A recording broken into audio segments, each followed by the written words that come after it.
the issue here is who controls technology and who should control technology, and should it be used to free people or should it be used to enslave people? A senior government minister was saying to us, well, okay, if you're not happy with what the company's saying, you come up with a plan. The power we have as the people on whom the system depends could be a source of hope. So it's not unrealistic to think, how do we use that power? Coming up on Laura Flanders and Friends, the place where the people who say it can't be done take a back seat to the people who are doing it. Welcome.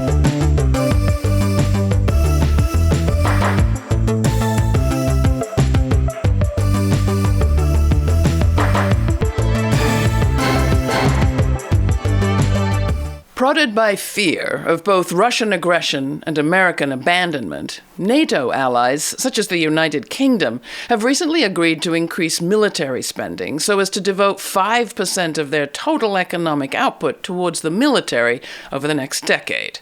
As Europe pledges to rearm, other priorities are, predictably enough, on the chopping block. Climate justice and reparations! Tax the rich and corporations! There's always money for more weapons to bomb kids in places like Gaza, but there's never money, it seems, to protect the most vulnerable, to invest in a secure future that isn't on fire for young people. And it's the same in the U.S. The bill boosts spending on immigration enforcement with more money for the border wall and for ICE. It beefs up military spending, and it calls for funding the so-called Golden Dome, a U.S. air missile defense system. Governments always tell voters that on the upside, spending on the military is good for jobs. But 50 years ago, employees at a huge military contractor called Lucas Aerospace in the United Kingdom decided there was a different way to think about bombs and bottom lines. Their approach, known as the Lucas Plan, put workers at the center and redirected production away from bombs towards goods that actually helped society. At the time, 70% of the revenue of Lucas Aerospace came from military contracts, paid for by the government, but really paid for by the taxpayer. The company designed and made everything from engines for fighter jets to satellite antennas. Faced with cuts, the workers at Lucas proposed using their same skills and expertise to make all sorts of alternative products, including wind turbines, hybrid cars, and solar panels, all backed up with prototypes and hundreds of pages of argued detail. A half-century ago, the Lucas Plan received both nationwide and international recognition as a challenge to the way that governments typically set priorities. Its vision? Well, it's as relevant today as it was the day it was first conceived. It's one of the most remarkable exercises that's ever occurred in British industrial history. We thought that we have a very highly skilled, very competent workforce, and we have the intelligence to devise or endeavour to solve the problems for ourselves. Because it's a very small step to go from power generators on aircraft to wind turbines. And you'll see things in there, cheap, efficient heating systems like heat pumps, hybrid engines for motor vehicles. What the corporate plan was saying was you make socially useful products. And when we look at cutting back on defence, what could you do with the skills that you've got, with the capital that you've got?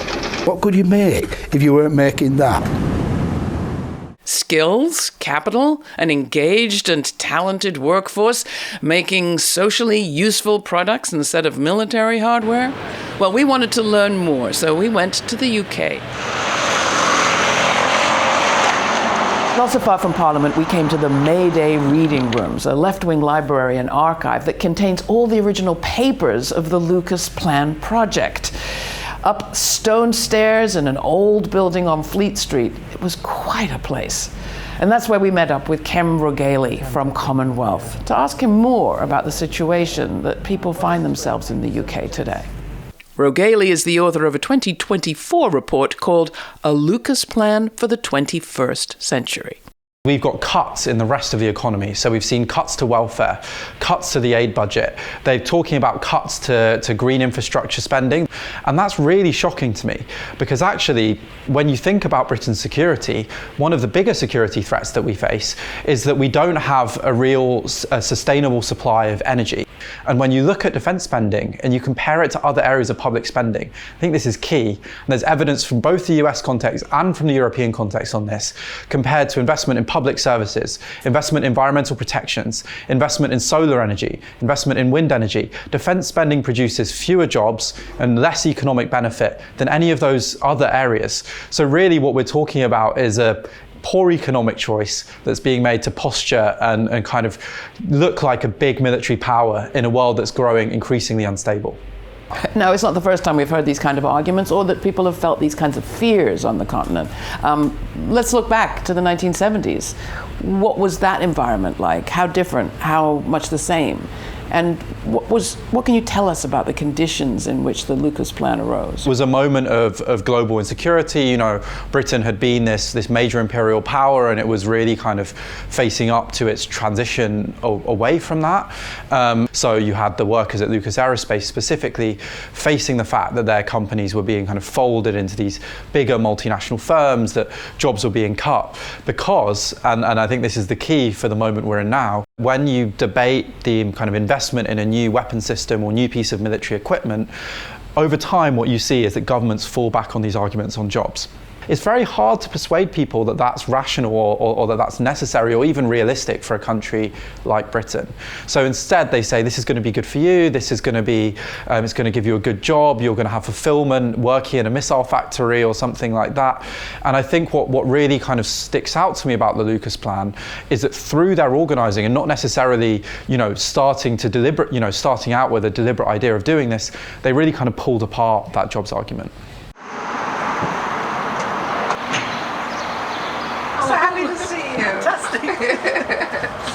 Author, scholar Hilary Wainwright assisted the workers at Lucas Aerospace soon after she left college. She did research for what they called their Combine, which was an innovative and independent body comprised of shop stewards from all the different parts of the Lucas company.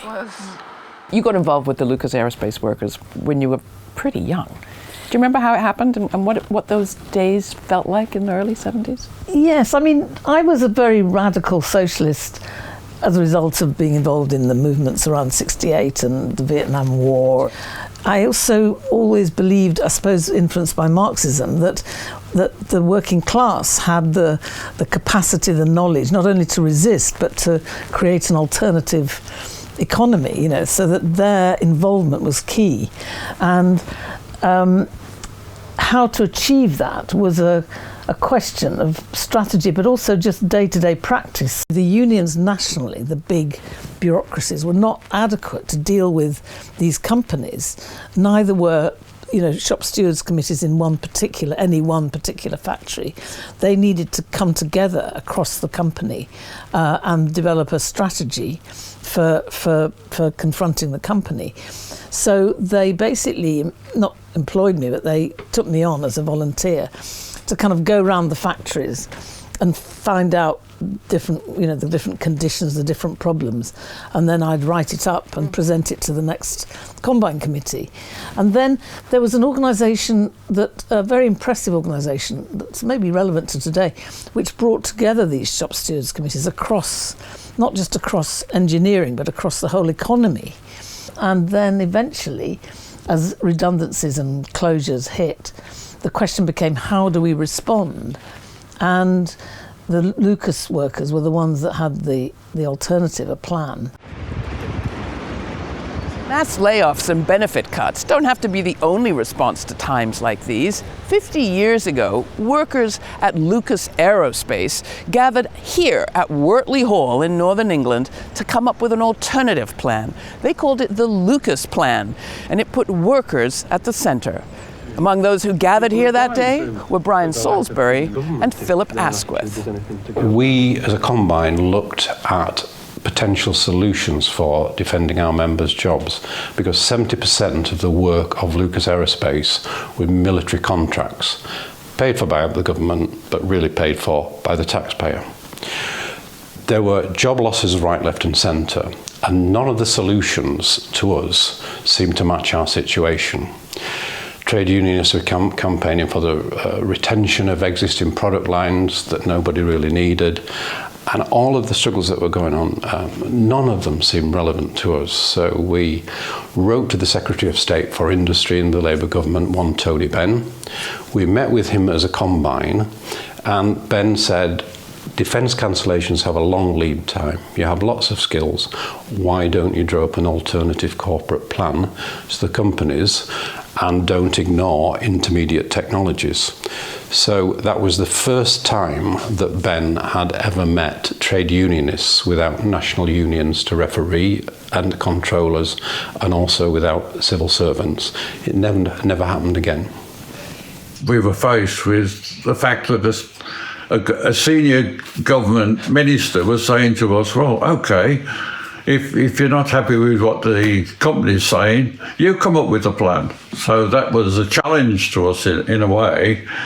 That's when we had that big debate on what we should put forward as a plan. And it came out as a result of that we started to think not only just as producers, but as consumers as well. You know, I mean, you go there, you go to your workplace to get as much money as you possibly can, and if the company does something that you're not happy about, you resist it by strike action or whatever action. And we'd done all that, you see. But now we were talking about putting forward an alternative, and that was a different move, which really had to change our mindset. Under the banner of socially useful production, the Lucas workers came up with over 150 alternative products that they could be making, including wind turbines, hybrid cars, expanded production of kidney dialysis machines, and a so-called road rail vehicle that was designed to switch efficiently and cheaply between travelling on railroad tracks and on roads. What the plan was calling for was socially useful and needed products produced in a socially desirable way. But this is an approach which to some extent challenges existing concepts of profit. Whether a product is regarded as profitable or not really depends on the value that the government and society puts on it. For example, it is regarded as profitable to make Harriers, but not profitable to make kidney machines. Now, it's the same customer, the government. So it just depends on what price the government's put on it. And does one expect a hospital or a school to be profitable?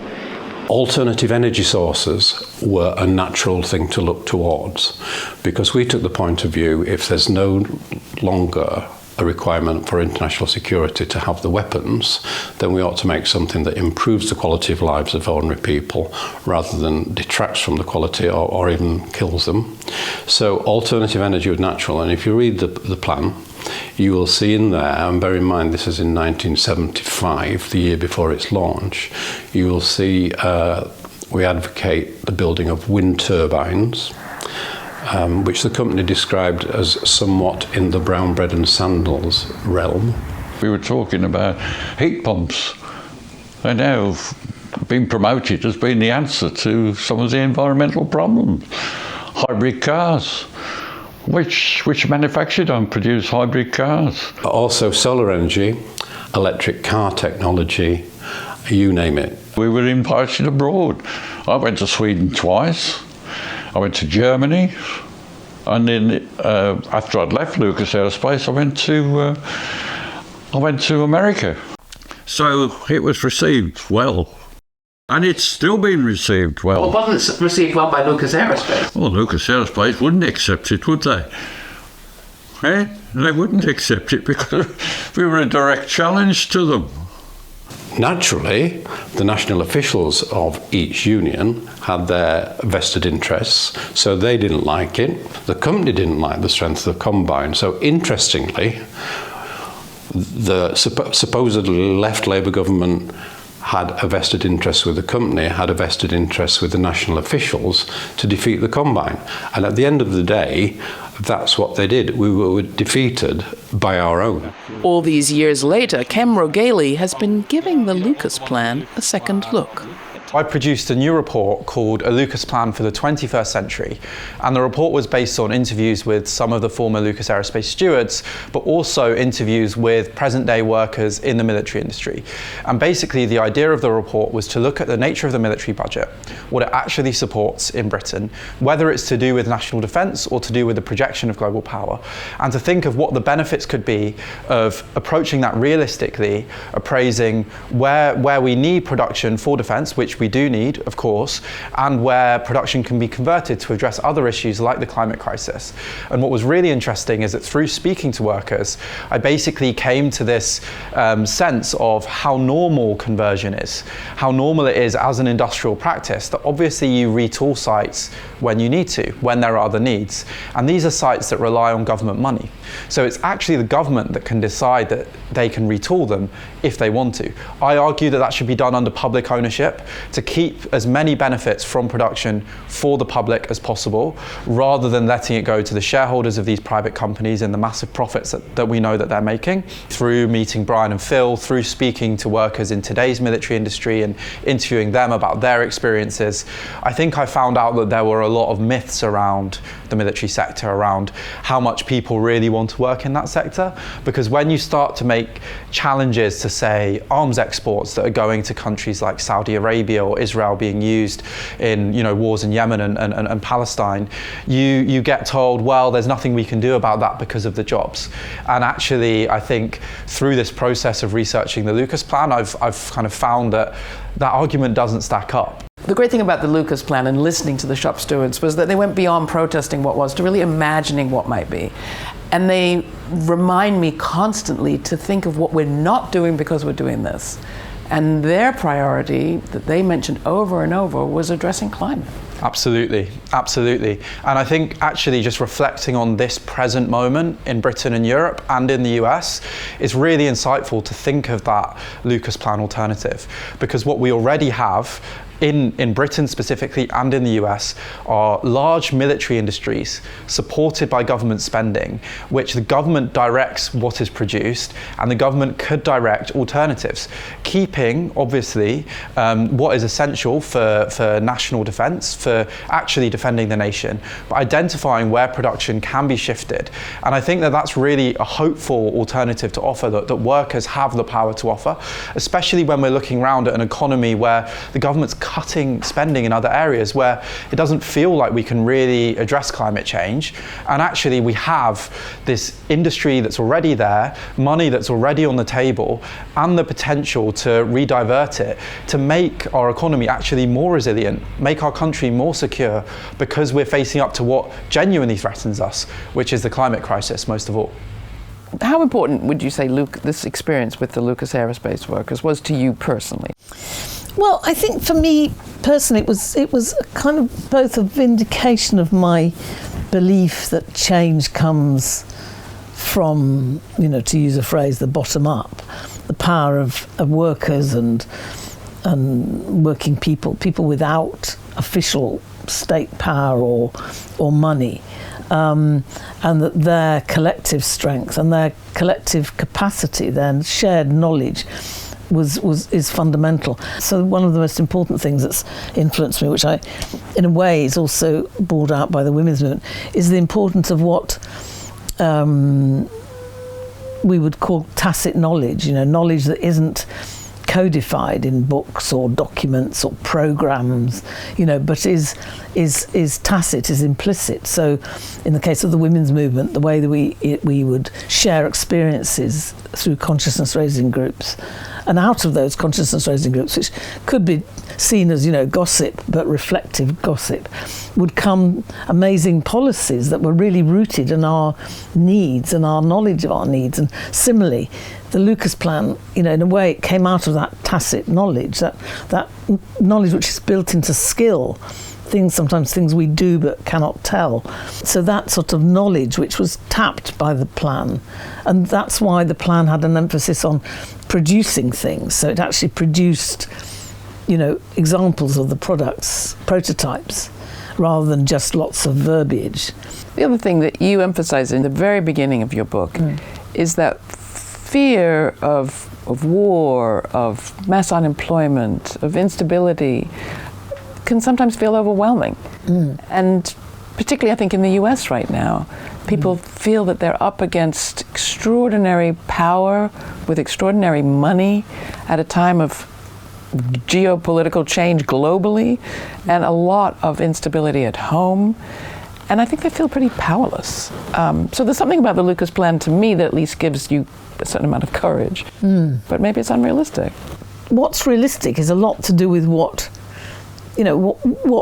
you think your power is, but you can sort of create self-fulfilling prophecies of defeat, but just by being passive.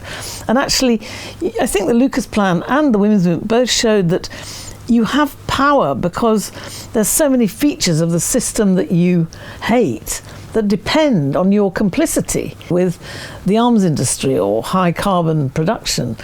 If the workers on whom that production system depends, I mean, management couldn't produce any of these amazing military or high carbon products with all their disastrous, damaging, destructive features. But the workers actually know how they work, and they also know the technology, and they know that technology could produce completely different things. And that's what the Lucas plan showed. So I think that sense of the power we have as the people on whom the system depends could be a source of hope. And so it's not unrealistic to think, how do we use that power? How might our world be different, perhaps, or at least our economy be different, if the Lucas plan had been accepted 50 years ago? Tony Benn, now Secretary of State for Energy, sees the Lucas initiative in a longer-term perspective. It is not possible to change decisions in a complicated society in 24 hours or 1 year. And after all, Robert the Bruce, if at first you don't succeed, try again. And I just refuse to believe that effort of this quality and character is wasted. It may take a bit of time. After all, there are many things advocated in the middle of the 17th century by the levelers that have never been implemented, in Britain.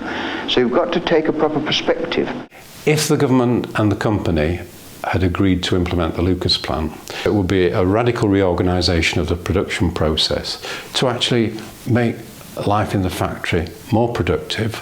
People are happier when they're making products that will save people's lives and enhance their lives, rather than making things that will rust away in 3 years, or things that will kill people or poison people. So it would be a completely different set of values. But that's not something that you work to overnight. You're talking there a 5 to 10 year process. And I think one of the things that the Lucas plan has done is actually made it fairly clear to people that there are choices. Technology is developed by humans, and the issue here is who controls technology and who should control technology, and should it be used to free people or should it be used to enslave people? My son always talks about me as probably his father. He's still living in the 70s. He talks about the realistic situation now is that, time has moved on and places are not unionised, so it is difficult. You recommend to a young person to get involved the way you did? Well, if they're going to leave it to the politicians, if they're going to leave it to the market-led economy, it'll only get worse. It's got worse since the 70s. It hasn't got better. I always saw the 70s as a crossroads. It could have gone either way. We weren't the only ones. It was a time of real sort of unrest from the grassroots, if you like. And instead of the Labour government taking advantage of that and shifting the balance of power to working people, they missed that opportunity. Once the Labour government was defeated in '79, Thatcher came in, along Reaganomics, and neoliberalism was born. Are we at another turning point like that now, do you think? I think there's going to be a coming together. I hope there will be. I wouldn't be sitting here doing this with you if I didn't think there would be. I've got grandkids and great-grandkids that I'm thinking about in the future, you see. So we're ending up back at this lovely lefty library, but not because we think the Lucas plan is some quirk of history. No, far from it. The Lucas shop stewards were forward-thinking people. Prompted by a politician, they got curious, came together, and came up with a plan. Did their Lucas plan get implemented exactly as they wrote it? No. But did it inspire lots of people? Absolutely. 50 years from now, will we have the political will, the people power, and the priorities to organize our lives and work and society and resources differently? Well, we better. But one thing is certain, we won't end up in a different new destination if we don't come up with a clear plan. Till the next time, stay kind, stay curious, and thanks for joining us. For more on this episode and other forward-thinking content, subscribe to our free newsletter for updates, my commentaries, and our full uncut conversations. We also have a podcast. It's all at lauraflanders.org.